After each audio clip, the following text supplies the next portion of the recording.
दोस्तों कल इसरो ने डी बूस्टिंग की पहली प्रक्रिया को पार कर लिया है और अब से थोड़ी देर बाद लैंडर मॉड्यूल की डी ऑर्बिटिंग करके 30/100 वाले अंडाकार ऑर्बिट में डाला जाएगा। अब ये सवाल है कि चंद्रयान 3 तो लैंड कर ही रहा है, लेकिन उधर लूना 25 भी लैंड करने के लिए एकदम तैयार है। भारत का यह मिशन और रूस का यह मिशन सब चांद के दक्षिणी ध्रुव पर ही जा रहे हैं। इधर जापान ने भी कह दिया है कि अब वो भी अपने मून मिशन को शुरू कर रहा है। तो अचानक से जो इन मून मिशन में तेजी देखने को मिली है, तो आखिर इनकी वजह क्या है?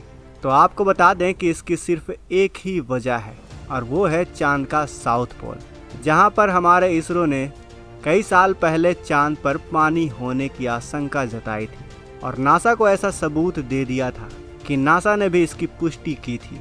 और नतीजतन हम ये सब देख ही रहे हैं कि जो देश पिछले 50 सालों से चांद की तरफ देखने को भी तैयार नहीं थे, वो अब खरबों रुपए खर्च करके चांद की तरफ फिर से एक बार जाने की तैयारी कर रहे हैं।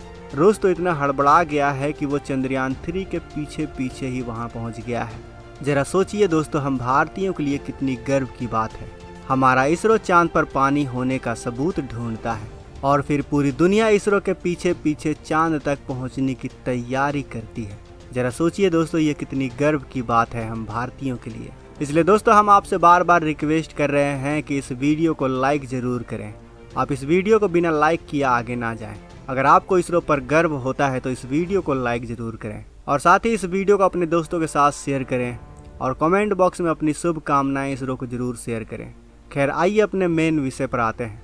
दोस्तों दरअसल जो चांद का दक्षिणी ध्रुव है वो काफ़ी इंटरेस्टिंग जगह है। सबसे बड़ी बात यह कि जब हमारा पृथ्वी और चांद और सोलर सिस्टम का फॉर्मेशन हो रहा था, तो वैज्ञानिकों द्वारा माना जाता है कि उस वक्त जिन मटेरियल से हमारा प्लेनेट और सोलर सिस्टम बना था, वो आज भी चांद के दक्षिणी ध्रुव पर सेफ है। यहाँ मौजूद ऊंचे और गहरे क्रेटर्स के अंदर वैज्ञानिकों को बर्फ के रूप में पानी और हमारे सोलर सिस्टम के फॉर्मेशन का ओरिजिनल मटेरियल मिल सकता है। साथ ही इन क्रेटर्स के ऊपरी हिस्से में हमें लगातार सूरज की रोशनी मिलती रहती है।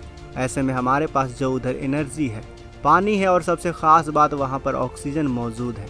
तो हर देश वहाँ पर अपना एक बेस बनाना चाहता है। खासकर रूस ये चाहता है कि साउथ पोल पर सॉफ्ट लैंडिंग करने वाला पहला देश बन जाए वो। आपको याद दिला दूं कि रूस पहले स्पेस के मामले में पूरी दुनिया से जीतना चाहता था। उस पर कभी भी ये प्रेशर नहीं था कि स्पेस रेस में उसे आगे निकलना है। लेकिन जब भारत ने एकदम से ये डिसाइड किया कि हम चंद्रयान 3 को लॉन्च कर रहे हैं, तब पूरी दुनिया को ये पता था कि रूस पूरे 3 साल से यूक्रेन के साथ युद्ध में बिजी है। ऐसे में वो अपने स्पेस मिशन को अंजाम नहीं दे पाएगा। लेकिन जब यूरोप ने स्पेस मिशन में भी रूस के साथ अपने सारे कॉन्ट्रैक्ट तोड़ दिए, तो रूस को स्पेस में अपना वर्चस्व दिखाने का ये मौका मिला। आपको तो पता ही होगा कि भारत ने रूस से पहले अपना मून मिशन लॉन्च किया था, लेकिन रूस ने ज़्यादा से ज़्यादा फ्यूल इस्तेमाल करके चांद पर पहले पहुंचने की कोशिश की और हमसे पहले लैंड करके ये दिखाना चाहता है कि वो आज भी स्पेस रेस में किसी से पीछे नहीं है। वहीं हमारे इसरो ने पहले ही ये कहा है कि हमारी स्पेस रेस खुद से ही है। हम स्पेस एक्सप्लोर में किसी भी देश के साथ कंपटीशन नहीं करते हैं। अगर हम अपने चंद्रयान की बात करें तो इसके कुछ उद्देश्य हैं। चंद्रयान 3 वहाँ जाएगा विक्रम लैंडर जब लैंड करेगा और उसमें से प्रज्ञान रोवर निकलेगा। वो कई टेस्ट करेगा। इसके बाद उन सैंपल का एनालाइज करके डेटा को धरती में इसरो को भेजेगा, ताकि अगर भविष्य में चांद पर बेस बनाया जाता है तो वहाँ पर रहने वाले इंसानों के लिए वहाँ पर क्या क्या चीज़ें मिल सकती हैं। इसी तरीके से जो लूना 25 है वो भी अपने टेस्ट को पूरा करेगा। अब अगर स्पेस को देखें तो स्पेस ग्लोबल कॉमन है, इसलिए दुनिया की सभी स्पेस एजेंसी स्पेस से जुड़ी सभी इंफॉर्मेशन को एक दूसरे के साथ शेयर करती हैं, क्योंकि साइंस की इंडस्ट्री में एक दूसरे से सीख लेके ही एक दूसरे की मदद करके ही आगे बढ़ा जा सकता है। तो जाहिर तौर पर लूना 25 और चंद्रयान 3 भी अपने सभी डेटा को एक दूसरे के साथ शेयर करेंगे।